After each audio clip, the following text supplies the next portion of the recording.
kepada Nabi Muhammad sallallahu alaihi wasallam.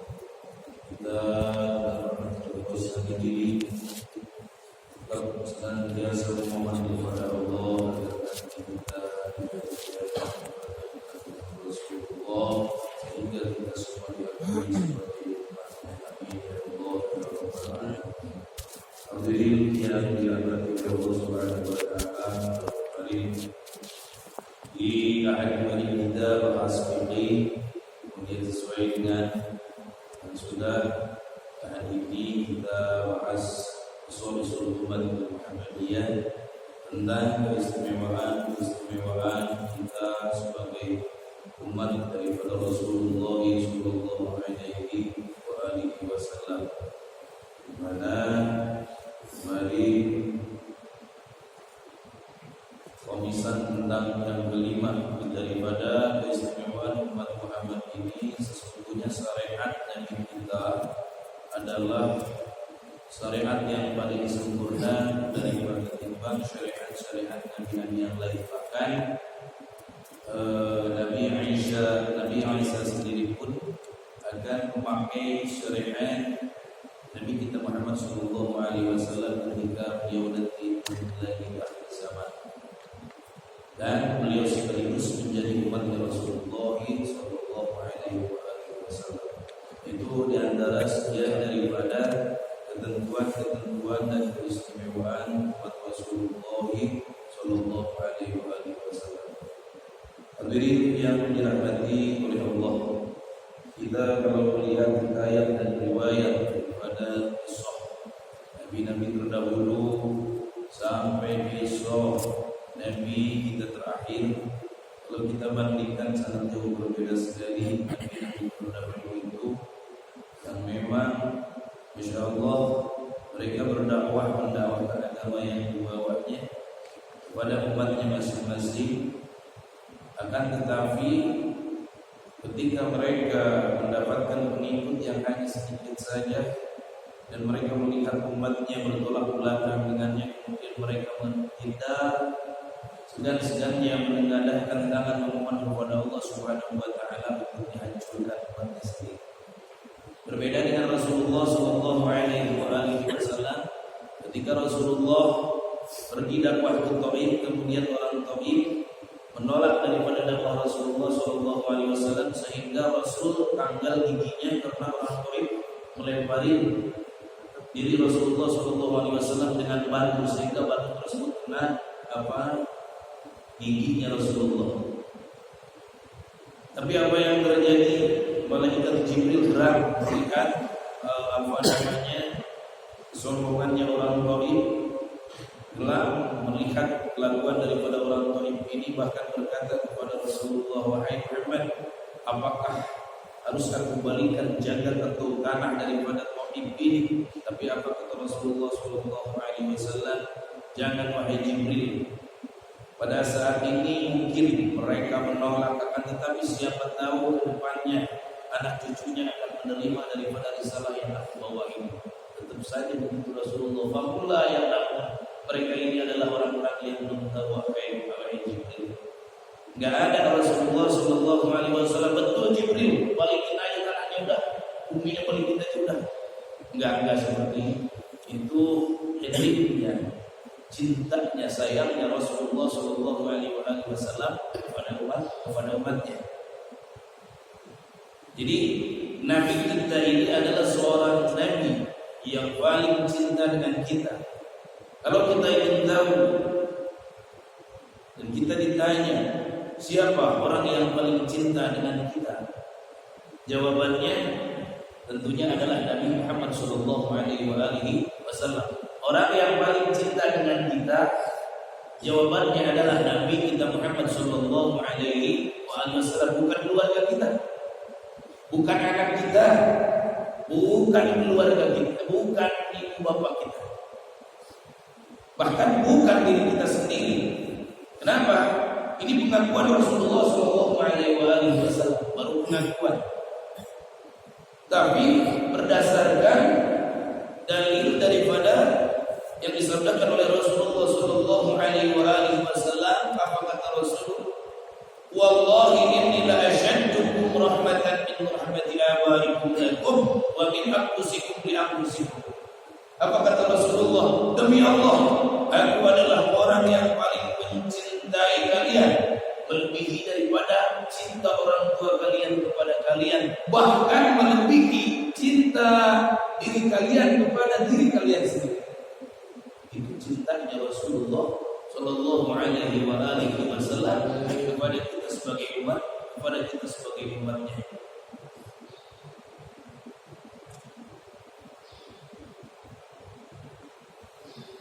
Apakah ada buktinya? Nabi Muhammad Sallallahu Alaihi Wasallam selalu memberikan pengakuan dengan buktinya. Bahkan bukan cuma diungkapkan buktinya, tapi diawali dengan sumpah yang diawali dengan perkataan Nabi wallahi Nabi Allah. Coba bayangkan saja ketika Rasulullah Sallallahu Alaihi Wasallam dalam keadaan nazar, dalam keadaan sakaratul maut Rasulullah. Kita di situ lupa dengan siapa-siapa, lupa dengan keluarga kita, orang yang sakaratul maut, lupa dengan segalanya.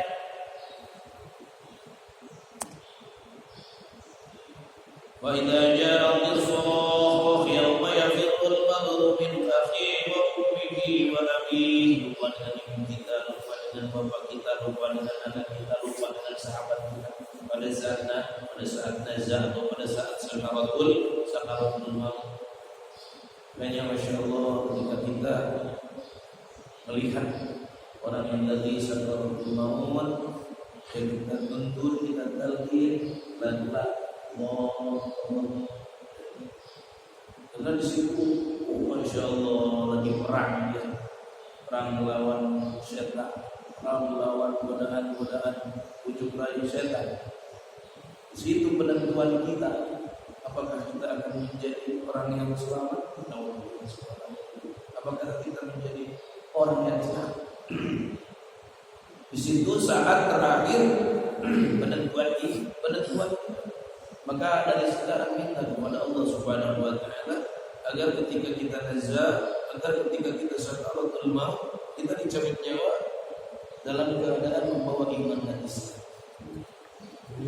Bisa saja kita pada saat ini bisa saja pada saat ini kita rajin ibadah, kita rajin sholat, kita rajin sedekah, rajin apa-apa dan sebagainya, taat kepada Allah. Tetapi siapa tahu itu hak daulat Allah Subhanahu wa taala pada saat sakaratul maut.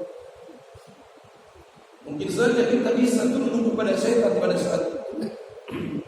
Kalau pada saat ini setan misalkan tidak bisa menjerumuskan kita ke dalam kemaksiatan, setan tidak bisa menjerumuskan kita, menggoda kita berada dalam keharaman dan kemaksiatan kepada Allah.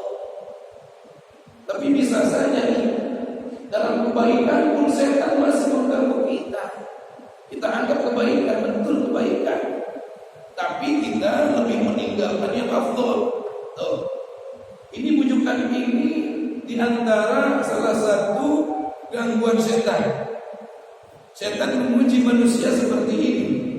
Manusia lebih meninggalkan amalan yang lebih afdol, ya kan? Dia mengerjakan amalan yang kurang afdol. Ini bujuk setan termasuk. Dia tidak bisa dibujuk rai ke dalam jurang kemaksiatan.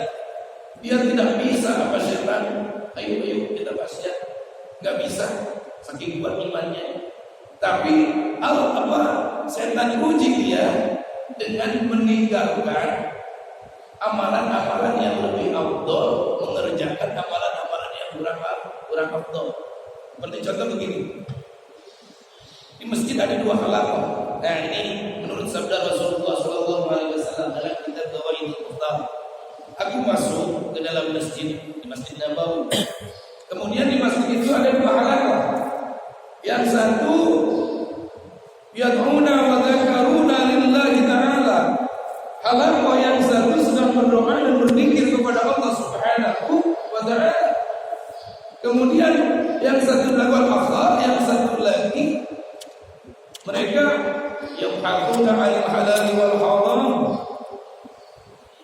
wa yabhathuna 'anil fiqh fi ibadatihim.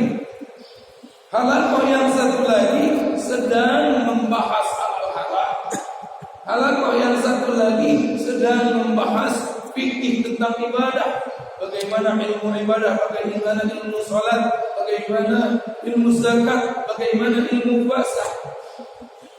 Nah, apa kata Rasulullah sallallahu alaihi wasallam? Dua-duanya ini adalah halal yang baik. Dua-duanya ini adalah kumpulan yang baik.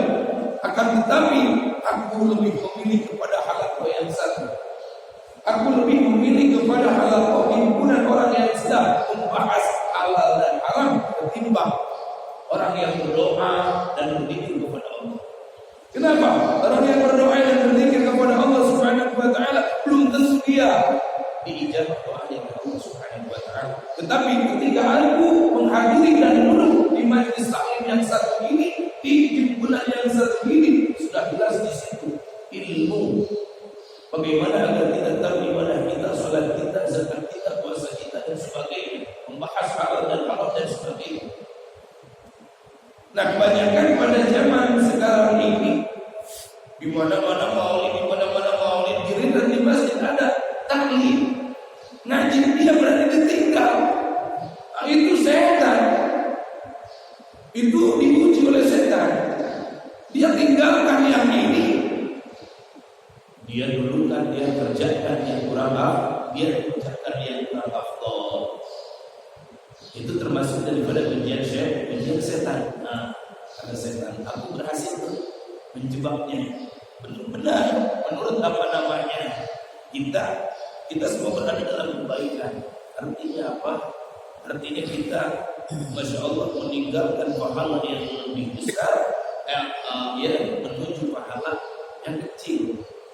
Kalau kata Rasulullah Sallallahu Alaihi Wasallam, jadi kalau dibanding dengan segalanya tentunya adalah majlis-majlis ilmu, majlis-majlis ta'lim. Situlah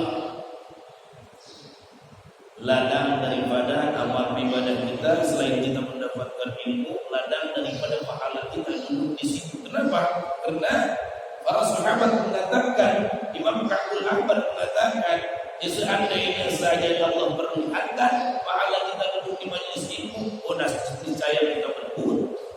Bahkan kalau bisa membunuh satu sama lain. Kenapa? Karena ingin duluan duduk di majelis taklim. Karena Allah tidak perlihatkan saja, karena Allah tidak nampakkan saja pahala daripada duduk di majelis taklim, sehingga orang-orang terdekat pun tidak ada. Iya, rumah depan masjid. Di masjid ada pengajian enggak mau. Enggak lihat pahala. Nyadarnya kapan? Nyadarnya nanti udah mati. Nanti udah mati baru sadar. Cuman kan apakah kita harus mati dulu untuk mendapat pahala seperti itu? Kemudian kita balik lagi ke dalam dunia, bukan waktunya lagi kalau udah mati. Masya Allah, berbadan kali. Tapi nggak apa-apa. Emang apa namanya orang-orang fikih yang duduk di majelis-majelis taklim, yang dipilih oleh Allah. Kalau nggak dipilih oleh Allah, nggak apa-apa. Duduk di majelis taklim. Hatta yakunu imaratah wa tusukin suku. Kata para sahabat, seandainya memang pahala duduk di majelis taklim Allah perlihatkan. Yang punya jabatan, mereka lagi di kantornya masing-masing, polisi kantor polisi, kantor instansi masing-masing, para pejabat. Mereka tinggalkan kalau mendengar ada majelis taklim, kalau mendengar ada majelis taklim. Petusukin suku, orang yang lagi berdagang, yang di pasar-pasar itu akan sepi kalau mendengar ada majelis taklim, kalau ada mendengar majelis taklim. Tapi kita kalah semuanya, ya kan? Ngaji kalah dengan dagang, ngaji kalah dengan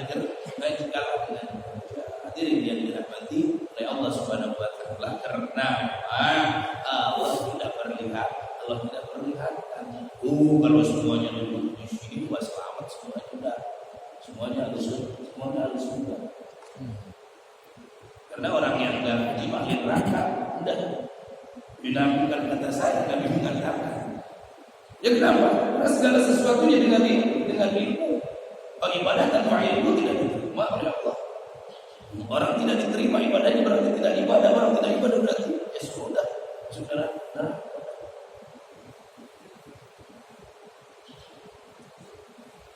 Kembalikan pada tadi bagaimana sayangnya cintanya Rasulullah SAW kepada kita. Itu Rasulullah sedang nazar, sedang sakaratul maut, dia berkata kepada malaikat Israil, Israil, wah sakomah.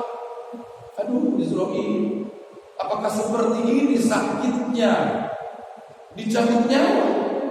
Wahai Israil, apakah seperti ini sakitnya dicabut nyawa? Itu Rasulullah berkata kepada malaikat Israil, Malaikat Israil tersenyum. Ya Muhammad, wahai Muhammad, sungguh ini sudah diringankan 1000 kali lipat untukmu, wahai Muhammad. Itu sudah diringankan 1000 kali lipat sakitnya sakaratul maut kepada Rasulullah SAW karena memang dikasih Allah. Coba tuh. Tapi masih merasa sakit kata Rasulullah. Wah, sama. Aduh, wahai Israil, seperti inikah sakit di sakaratul maut kata Rasulullah.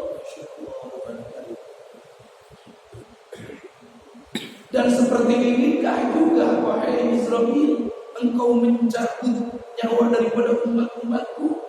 Mereka akan merasakan sakit seperti ini.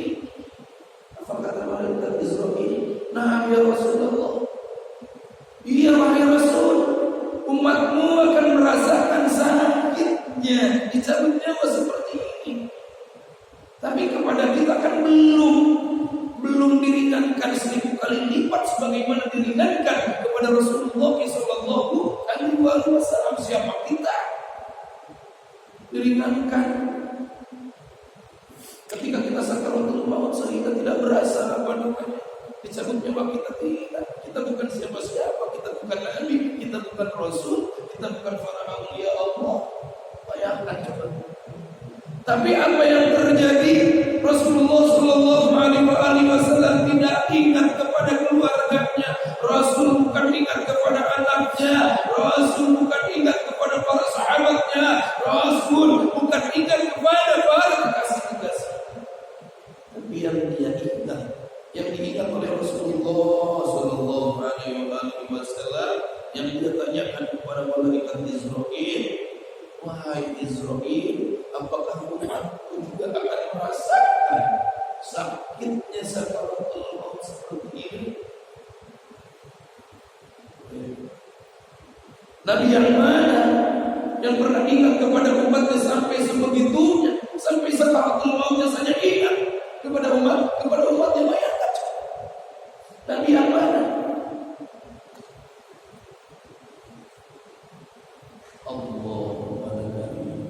Kemudian Rasulullah SAW mengadakan tangannya. Apa doa Rasulullah? Ada 2 riwayat. Riwayat yang pertama, Ya Allah, ibankanlah rasa sakit sakaratul maut separuhnya dari umatku kepadaku. Rasul meminta kepada Allah Subhanahu wa taala agar rasa sakit daripada sakaratul maut yang nanti akan kena kepada umatnya minta didahulukan oleh Rasulullah. Dan siapa yang merasakannya? Biar aku yang merasakannya, ya Allah. Itu riwayat yang pertama. Riwayat yang kedua dikatakan Nabi berdoa kepada Allah, ya Allah, turunkan semua, jangan separuh, turunkan semua rasa sakitnya dicabut nyawa, rasa sakitnya sakaratul maut yang akan kau turunkan kepada umatku, biar aku yang merasakannya saat ini. Insyaallah. Ada nabi yang seperti itu. Sampai-sampai ketika sakaratul maut ingatkan kita sebagai umat. Ini pikiran oleh Allah Subhanahu wa taala. Jadi kalau untuk mencintai Nabi, sebetulnya mencintai Nabi sebetulnya kita tidak butuh dalil. Nabi aja sedemikian rupa mencintai kita seperti itu kepada kita. Apakah Nabi perlu dalil? Tidak. Saking cintanya Rasulullah kepada kita. Lalu kemudian kita, Masya Allah, hati-hati. Cinta kita belum seperti sahabat. Pada saat baginda Rasulullah Sallallahu Alaihi Wasallam, bayangkan Rasulullah 3 hari pernah tidak makan, 3 hari 3 malam tidak makan. Bahkan menjelang akhir hayatnya 20 dalam riwayat 20 kali menjelang wafat. Itu Rasulullah Sallallahu Alaihi Wasallam tidak pernah kelihatan di dapurnya menyala api. Mengambil, ditunggu. Yang beliau makan hanya 1 permen air. Terakhir ketika Rasulullah Sallallahu Alaihi Wasallam wafat, itu Masya Allah lemah lembut Rasulullah melaksanakan sholat, lambat sekali gerakannya, sehingga setelah selesai sholat semua para pembesar sahabat datang menghibur Rasulullah Sallallahu Alaihi Wasallam. Wahai Rasul, apakah engkau sakit? Dijawab oleh Rasulullah, aku tidak sakit. Tapi engkau tidak seperti biasanya mungkin Rasul. Gerakan engkau sekarang begitu lambatnya. Dan kami mendengar, kata para sahabat, ada suara-suara dari tubuh muntah. Dari mana keluarnya suara tersebut? Kemudian Rasulullah baru menjawab, wahai para sahabatku, aku sudah 20 hari tidak makan.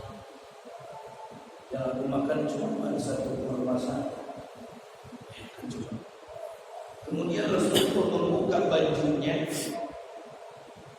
Pas di perutnya ada 3 batu yang diikat oleh kain. Diganjal perutnya dengan batu, bayangkan. Terdengar suaranya oleh sahabat yang digunakan lagi salat bertakbir. Apa itu? Suara dari arah Rasulullah Sallallahu Alaihi